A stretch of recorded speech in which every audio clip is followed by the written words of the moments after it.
ಓಂ ನಮೋ ವಾಲ್ಮೀಕಿಯೇ. ನಮಸ್ಕಾರ ಬಂಧುಗಳೇ. ನಾನು ನಿವೃತ್ತ ಪ್ರಾಧ್ಯಾಪಕ ಡಾಕ್ಟರ್ ಅರ್ಜುನ್ ಪಂಗಣ್ಣವರ್. ಹೇ ಸೀತಾರಾಮ್ ವಾಹಿನಿಯ ವಾಲ್ಮೀಕಿ ರಾಮಾಯಣ ಅಂದು ಇಂದು ಚಿಂತನ ಕಾರ್ಯಕ್ರಮದ 482ನೇ ಸಂಚಿಕೆಗೆ ತಮ್ಮೆಲ್ಲರಿಗೂ ಸ್ವಾಗತ. ಹಿಂದಿನ ಸಂಚಿಕೆಯಲ್ಲಿ ಸುಗ್ರೀವ ಉತ್ತರದ ಪ್ರದೇಶದ ಮಾರ್ಗಸೂಚಿಯನ್ನು ನೀಡಿ ಅಲ್ಲಿ ಶತಬಲಿ ನೇತೃತ್ವದಲ್ಲಿ ವಾನರಿಗೆ ಸೀತೆಯನ್ನು ಹುಡುಕಲಿಕ್ಕೆ ಕಳಿಸ್ತಾನೆ. ಇಲ್ಲಿ ದಕ್ಷಿಣಕ ಅಂಗದನ ನೇತೃತ್ವದಲ್ಲಿ ಕಳಿಸೋ ಕಾಲಕ್ಕೆ ಆ ತಂಡದಲ್ಲಿ ಹನುಮಾನ್ ಇದ್ದದ್ದು ಗೊತ್ತಿರ್ತದೆ. ಹನುಮಾನನ ಸಾಮರ್ಥ್ಯದ ಬಗ್ಗೆ ಗೊತ್ತಿರ್ತದೆ. ಅದಕ್ಕೆ ಅವ್ರನ್ನ ಕಳಿಸುವಾಗ ಹನುಮಾನನಿಗೆ ಸುಗ್ರೀವ ಅಥವಾ ಹನುಮಾನನ ಕುರಿತು ಸುಗ್ರೀವ ಕೆಲವು ಮಾತುಗಳನ್ನು ಆಡ್ತಾನೆ. ಹನುಮಾನಿಗೆ ಕೆಲವು ಉಪದೇಶಗಳನ್ನು ಸಲಹೆಗಳನ್ನು ಕೊಡ್ತಾನೆ. ಅದನ್ನೇ ಮುಂದುವರಿಸಿ, ಗತಿ ವೇಗ ತೇಜದಲ್ಲಿ ನೀ ಮಹಾವಾನರ. ಈಗ ಎಷ್ಟು ಜನ ವಾನರರಲ್ಲ, ಗತಿ, ಓಡುವ ಗತಿ, ಹಾರುವ ಗತಿ,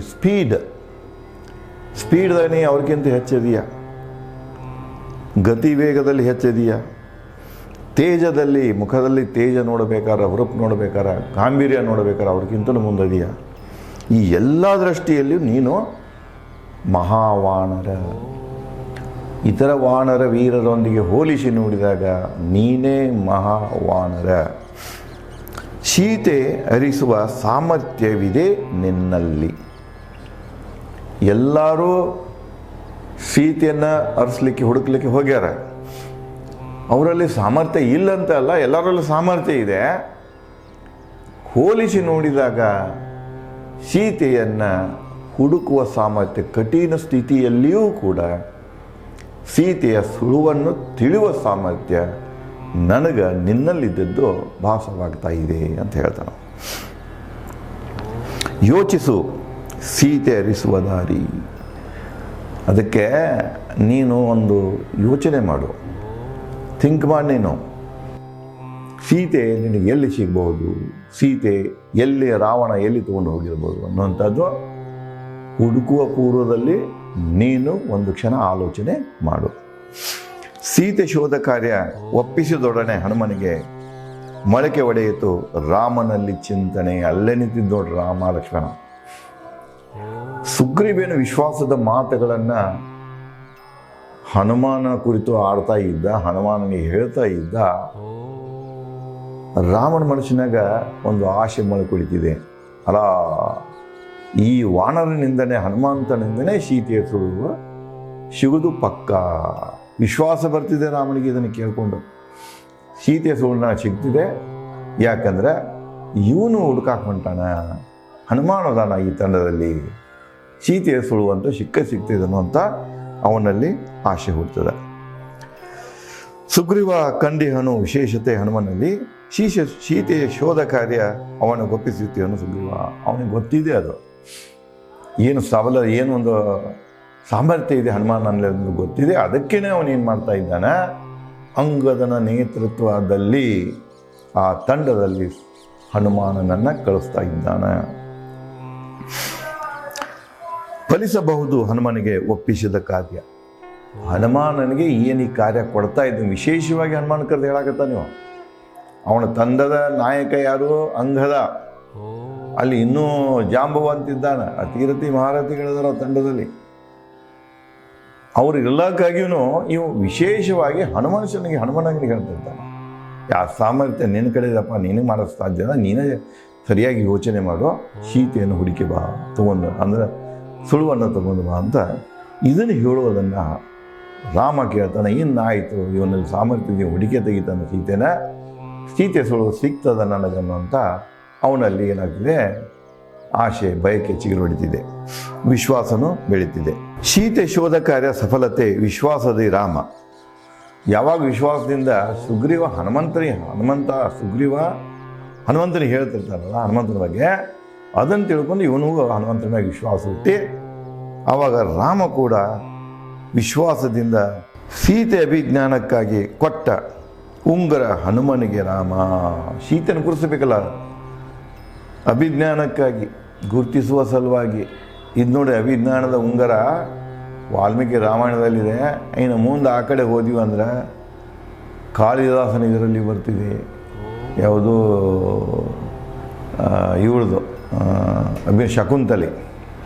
ಶಕುಂತಲೆ ಆ ಒಂದು ಕಥೆಯಲ್ಲಿ ಇದನ್ನು ರಿಪೀಟ್ ಆಗಿದ್ದಿದೆ.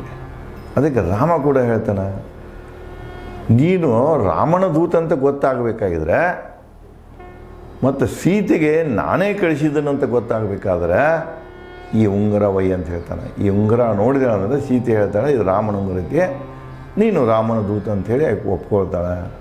ಅದಕ್ಕೆ ಸೀತೆ ಅಭಿಜ್ಞಾನಕ್ಕಾಗಿ, ಸೀತೆಯ ಒಂದು ನೆನಪನ್ನು ಮಾಡಿಕೊಡುವುದಕ್ಕಾಗಿ, ಅಭಿಜ್ಞಾನಕ್ಕೆ ನೆನಪಿಸಿಕೊಡುವುದಕ್ಕಾಗಿ, ಸೀತೆಗೆ ನೆನಪಿಸಿಕೊಡುವುದಕ್ಕಾಗಿ ಉಂಗುರವನ್ನು ರಾಮ ಹನುಮಾನನಿಗೆ ಕೊಟ್ಟ. ರಾಮ ನುಡಿದ ಹನುಮಾನನಿಗೆ ಉಂಗುರ ಕೊಡ್ತಾ ಹನುಮಾನಿಗೆ ಹೇಳ್ತಾನ, ಓ ವಾನರ ಶ್ರೇಷ್ಠನೇ, ನೋಡಿ ಉಂಗುರ ನಿಸ್ಸಂದೇಹ, ಒಪ್ಪುವಳು ರಾಮದೂತನೆಂದು ನೀ ಜಾನಕಿ. ಇದನ್ನು ಉಂಗುರ ನೋಡಿದಂದ್ರೆ ಸೀತೆಗೆ ಏನಾಗ್ತದೆ, ಮನವರಿಕೆ ಆಗ್ತದೆ, ನಂಬೇ ಬಿಡ್ತಾಳಕ್ಕೆ, ನೀನು ರಾಮ ಕಳಿಸಿದಂಥ ರಾಮನ ದೂತ ಅನ್ನೋದು ಸೀತೆಯಲ್ಲಿ ನಂಬಿಕೆ ಹುಟ್ಟಿದೆ. ಮುಂದುವರೆದು ಹೇಳ್ತಾನ, ನಿಸ್ಸಂದೇಹ ಒಪ್ಪುವಳು ರಾಮದೂತನೆಂದು ನೀ ಜಾನಕಿ, ನಿನ್ನ ಬಲ ಉತ್ಸಾಹ ಶೌರ್ಯ ತಿಳಿದು ಸುಗ್ರೀವನ ನುಡಿಗಳಲ್ಲಿ ಅನುಭವವಾಗಿದೆ ನನಗೆ ಸಾಧನೆಯ ವಾರ್ತೆ. ಸುಗ್ರೀವೇ ನಿನ್ನ ಬಗ್ಗೆ ಹೇಳಾಕತ್ತಿಲ್ಲ, ನನಗೆ ಅನುಭವ ಆಗಿಬಿಡ್ತದೆ, ಈ ಕೆಲಸ ಸಫಲ ಆಗ್ತಿದೆ. ಸೀತೆ ಹುಡುಕುವ ಕಾರ್ಯದ ಸಫಲತೆಯ ವಿಶ್ವಾಸ ನನ್ನಲ್ಲಿ ಹುಟ್ಟಿಬಿಟ್ಟಿತು, ನನಗೆ ಅದರ ಅನುಭವ ಆಯಿತು. ಪಡೆದುಂಗುರ ಶಿರದಲ್ಲಿಟ್ಟು ಕೈ ಮುಗಿದು ರಾಮನ ಪಾದ ಕೆರಗಿ ಶೋಧಕ್ಕೆ ಹೊರಟ ಹನುಮಾನ. ರಾಮೇನು ಉಂಗುರ ಕೊಟ್ಟಲ್ಲ ತಂದ, ಆ ಉಂಗುರ ತಗೊಂಡು ತನ್ನ ಶಿರದಲ್ಲಿ ಇಟ್ಕೊಳ್ತಾನೆ, ತಲೆ ಮ್ಯಾಗ ಇದರಲ್ಲಿ ಇಟ್ಕೊಳ್ತಾನೆ. ಇಟ್ಕೊಂಡು ಅವನು ಏನು ಮಾಡ್ತಾನೆ, ಅವನಿಗೆ ಪಾದಕ್ಕೆ ಎರಗ್ತಾನೆ. ನೋಡಿ, ಪಾದಕ್ಕೆ ಮುಟ್ಟಿ, ಕಾಲ ಮುಟ್ಟಿ, ಪಾದಗಳನ್ನು ಮುಟ್ಟಿ ನಮಸ್ಕಾರ ಮಾಡಿ ಹನುಮಾನ ರಾಮನ ಆಶೀರ್ವಾದವನ್ನು ಪಡಿತಾನೆ. ಮಹಾವೀರ, ಮಹಾಶೂರ, ಅವರಲ್ಲಿ ಯಾರಲ್ಲಿನೂ ಗರ್ವ ಇರುವುದಿಲ್ಲ, ನಾ ಸಣ್ಣ ನೀ ದೊಡ್ಡವ ಅನ್ನೋದಿಲ್ಲ. ಈ ಒಂದು ರೋಗ ಈ ನಮ್ಮ ಯುಗದಲ್ಲಿನೇ ಇದೆ. ಏನೋ ಸ್ವಲ್ಪ ಇರ್ತಾರೆ, ನಾನು ದೊಡ್ಡವ ಅಂತ ಹೋಗ್ತಾರೆ, ಇನ್ನೊಬ್ರು ನೋಡೋಕೆ ಹೋಗಲ್ಲ. ಈ ಅಧಿಕಾರ, ದುಡ್ಡು, ಈ ಕೀರ್ತಿ ಇವೆಲ್ಲ ಜನರನ್ನು ಹುಚ್ಚು ಮಾಡಿ ಹೋಗಿತಾವ. ಉನ್ನತ ಸ್ಥಾನಕ್ಕೆ ಹೋದ ತಕ್ಷಣ ಅವರು ಕೆಳಗಿನದನ್ನ ತುಚ್ಛ ದೃಷ್ಟಿಯಿಂದ ನೋಡ್ತಿರ್ತಾರೆ. ಇಲ್ಲಿ ನೋಡಿ, ರಾಮನ ಸಮಬಲ ಹನುಮಾನ ಅವನ ಪಾದಕ್ಕೆರಗಿ ಆಶೀರ್ವಾದ ತಗೊಳ್ತಾನೆ. ನಿನ್ನ ಪಡೆದುಂಗುರ ಶಿರದಲ್ಲಿಟ್ಟು ಕೈ ಮುಗಿದು ರಾಮನ ಪಾದಕ್ಕೆರಗಿ ಶೋಧಕ್ಕೆ ಹೊರಟ ಹನುಮಾನ. ಅಷ್ಟು ಒಂದು ಆಶೀರ್ವಾದ ತಗೊಂಡ ಶೋಧಕ್ಕೆ ನಡೀತಾನೆ, ಹುಡುಕಲಿಕ್ಕೆ ಶುರು ಮಾಡ್ತಾನೆ. ನೆಗೆದು ಆಕಾಶಕ್ಕೆ ಹನುಮಾನ ಸಹ ವಾನರರೊಂದಿಗೆ ಕಂಡು ಶುಭ್ರ ಆಕಾಶದಲ್ಲಿ ಚಂದ್ರನಂತೆ. ಅವರೆಲ್ಲ ಹೆಂಗಪ್ಪ ಅಂದ್ರೆ ಎಲ್ಲ ಅವರಿಗೆ ಹಾರುವ ಸಾಮರ್ಥ್ಯ ಇತ್ತು. ನಾನು ನಿಮಗೆ ಹೇಳ್ತಾ ಇದ್ದೀನಿ, ಎರಡು ಅವರಲ್ಲಿ ಕ್ವಾಲಿಟಿ ಇದ್ದು. ಒಂದು ಜಿಗಿತಿದ್ರು. ಜಿಗಿದಂದ್ರೆ ಸಾಮಾನ್ಯ ನಾವು ಭಾಳ ಅಂದ್ರೆ ಜಿಗಿದ್ರೆ 3 ಫುಟು 4 ಫುಟು ಲಾಂಗ್ ಜಂಪ್ ಮಾಡಿದ್ರೆ 5-6 ಫುಟ್ ಜಿಗಿಬೋದು ಇಷ್ಟ. ಜಿಗಿಬೇಕಾದ್ರೆ ನಾವು ಹಿಂಗೆ ಕಾಲದಿಂದ ಒಂದು ಇತರದಿಂದ ಮತ್ತೊಂದು ಯಾವುದೋ ಭಾಳ ಅಂತರ ತೊಗೊಳ್ಳೋದಿಲ್ಲ. ಬಟ್ ಅವ್ರದ್ದು ಏನಿತ್ತಂದ್ರೆ ಒಮ್ಮೆ ಜಿಗದ್ರಂಥ ಭೂಮಿ ಮ್ಯಾಗ, ಇದ್ರ ಮ್ಯಾಗೆ, ಅದು ಆಕಾಶದಾಗ ಮುಂದೆ ಹೋಗಿ ಮೈಲ್ಗಂಟ್ಲೆ ಹೋಗಿ ಇಳ್ತಿದ್ರು. ಜಿಗಿತ ಹಾರುವುದಿತ್ತು ಅವ್ರಿಗೆ. ಒಮ್ಮೆ ಭೂಮಿಯಿಂದ ನೆಗೆದ ಮ್ಯಾಗ ಹೊಂಟದ ಹಕ್ಕಿ ಹೆಂಗೆ ಹೋಗ್ತಲ್ಲ ಅದೇ ಸ್ಪೀಡ್ನಾಗ ಹೋಗ್ತಿದ್ರು. ಅಂಥ ಸಾಮರ್ಥ್ಯ ವಾನರರಲ್ಲಿತ್ತು. ಮುಂದೆ ಅದನ್ನೇ ಹೇಳ್ತಾರೆ ಅವರು. ಆ ರೀತಿಯಾಗಿ ಭೂಮಿಯಿಂದ ಎಲ್ಲರೂ ತಮ್ಮ ತಮ್ಮ ಶೋಧ ಕಾರ್ಯಕ್ಕೆ 4 ದಿಕ್ಕಿಗೆ ನೆಗಿತಾರೋ. ಇಲ್ಲಿ ಇವರೇನು ನೆಗೆದು ಹೋಗ್ತಿರ್ತಲ್ಲ, ಹನುಮಾನ ಆಕಾಶದಲ್ಲಿ ರಾಮನಿಗೆ ಚಂದ್ರನಂತೆ ಕಂಡನು. ಕೂಗಿದ ರಾಮ ಹನುಮಾನನಿಗೆ. ಅವ ಮ್ಯಾಗ ಹೋಗೋ ಕಾಲಕ್ಕೆ ರಾಮ ಕೂಗಿ ಹೇಳ್ತಾನ, ಜಾನಕಿಯನ್ನು ಹಿಂಪಡೆಯಲು ನಿನ್ನ ಸಹಾಯದ ಅಗತ್ಯವಿದೆ ನನಗೆ. ಮತ್ತು ನೆನಪಿಸಿಕೊಡ್ತಾನ ಅವ, ನನ್ನ ಜಾನಕಿ ನನಗೆ ಸಿಗಬೇಕಾತಂದ್ರೆ ಹನುಮಾನ್ ನಿನ್ನ ಸಹಾಯಕ್ಕೆ ನನ್ನ ಅಗತ್ಯ ಅನಿವಾರ್ಯ ಇದೆ ನನಗೆ. ನಿನ್ನ ಸಹಾಯ ಇಲ್ಲದೆ ನನಗೆ ಸಾಧ್ಯ ಇಲ್ಲ. ಅದಕ್ಕೆ ನೀ ನನಗೆ ಒಳ್ಳೆ ಸುದ್ದಿಯನ್ನು ತಗೊಂಡು ಬಾ ಅಂತ ಹೇಳಿ ಅವನಿಗೆ ವಿದಾಯ ಹೇಳ್ತಾನೆ. ಸಂಬೋಧಿಸಿ ಎಲ್ಲ ವಾನರರನ್ನು ಸುಗ್ರೀವ ನುಡಿದ, ಓ ವಾನರರೇ, ನಾನು ಹೇಳಿಕೊಟ್ಟಂತೆ ಇಡೀ ಭೂಮಂಡಲವನ್ನು ಜಾಲಾಡಿಸಿ, ಹೋಗೋ ಕಾಲಕ್ಕೆ ಅವ್ರಿಗೆ ಹೇಳ್ತಾನೆ, 4 ದಿಕ್ಕಿಗೆ ಹೋಗುವಾಗ ನಾ ಹ್ಯಾಂಗೆ ಮಾರ್ಗ ಮಾಡಿಸ್ಕೊಟ್ಟೇನೆ ಅದೇ ಮಾರ್ಗ ಸೂಚಿ ಪ್ರಕಾರ ನೀವು ಹೋಗಿ ಹುಡುಕಾಡಿ ಇಡೀ ಭೂಮಂಡಲವನ್ನು ಜಾಲಾಡಿಸಿ ಬನ್ನಿರಿ.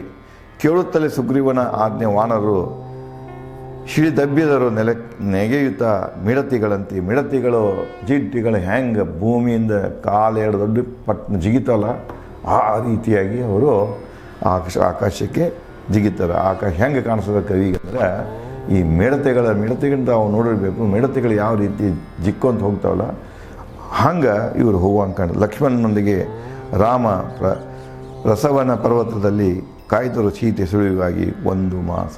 1 ತಿಂಗಳೆಲ್ಲರೂ ಟೈಮ್ ಕೊಟ್ಟರು. ಇನ್ನು 1 ತಿಂಗಳ ತನಕ ಕಾಯಬೇಕಲ್ಲ. ಮತ್ತು ಇವರು ಪ್ರವಸನ ಪರ್ವತ ಏನಿತ್ತಲ್ಲ ರಾಮ ಇರುವಂಥ ಪರ್ವತ, ಅದೇ ಪರ್ವತದಲ್ಲಿ ರಾಮ ಲಕ್ಷ್ಮಣ ಇವರ ಸುಳುವು ಬರೋ ತನಕ, ಸೀತೆ ಸುದ್ದಿ ಬರೋ ತನಕ ಆ ಪರ್ವತದಲ್ಲಿ ಇವರ ದಾರಿಯನ್ನು ಕಾಯ್ತಾರೆ. ಇನ್ನು ಇದೇ ರೀತಿಯಾಗಿ ಅವರು ಯಾವ್ಯಾವ ಕಡೆ ಹೋಗ್ತಾರೆ, ಏನೇನು ಮಾಡ್ತಾರೆ, ಅದನ್ನು ಮತ್ತೇನು ಬೆಳವಣಿಗೆಗಳಾಗ್ತಾವೆ ಅನ್ನೋದನ್ನು ನಾನು ತಮಗೆ ಮುಂದಿನ ಸಂಚಿಕೆಯಲ್ಲಿ ಹಂಚಿಕೊಳ್ಳುತ್ತೇನೆ. ಧನ್ಯವಾದಗಳು.